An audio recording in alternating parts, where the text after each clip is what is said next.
Hello बच्चों, चलिए प्रश्न को पढ़ते हैं। नदी के एक विशेष खंड में उच्च जैव रसायन ऑक्सीजन आवश्यकता इंगित करती है। पहला विकल्प है वह खंड प्रदूषण से मुक्त है। वह खंड उच्च रूप से प्रदूषित है। जलीय जीवन फलना फूलना प्रारंभ हो चुका है। और चौथा और आखिरी विकल्प है नदी में वायवीय जीवाणुओं की संख्या उच्च है। तो हमें यहाँ पर प्रश्न पूछा गया है कि नदी का एक विशेष खंड है और उसमें उच्च जैव रसायन ऑक्सीजन की जो मांग है यह किसको इंगित करती है। तो चलिए बात करते हैं इस प्रश्न की मुख्य अवधारणा। और इसमें हम बात करेंगे कि जो उच्च जैव रसायन ऑक्सीजन की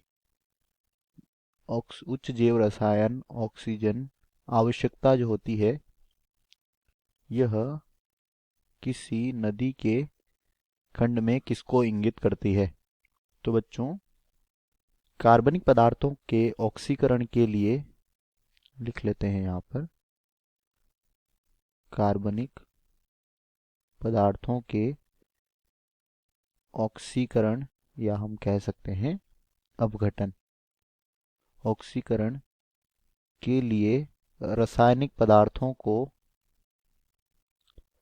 रासायनिक पदार्थ जो होते हैं उन्हें जल में जो रासायनिक पदार्थ होते हैं इनको आवश्यक ऑक्सीजन की मात्रा क्या कहलाती है।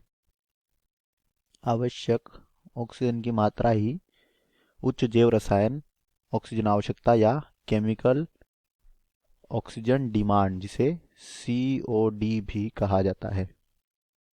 और बच्चों, अगर COD जो है यह किसके समानुपाती होता है, प्रदूषित जल के समानुपाती होता है। यानी कि अगर जैव रसायन ऑक्सीजन की आवश्यकता अधिक है तो प्रदूषित जल भी वह क्या होगा, अधिक होगा। तो यहाँ पर पहला विकल्प दिया गया है वह खंड प्रदूषण से मुक्त है, तो बच्चों यह गलत है।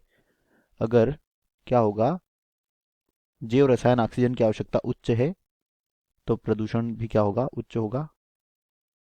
यहाँ पर प्रदूषण से मुक्त है तो COD क्या होगी, निम्न होगी। तो यह गलत हो गया। वह खंड उच्च रूप से प्रदूषित है, यही हमारे प्रश्न का उत्तर होगा। जलीय जीवन फलना फूलना प्रारंभ हो चुका है, विकल्प C भी यहाँ पर गलत है। और नदी में वायवीय जीवाणुओं की संख्या उच्च है, यह भी गलत होगा। दिए गए प्रश्न का सही उत्तर है विकल्प B। आशा करते हैं आपको समझ आया होगा। धन्यवाद।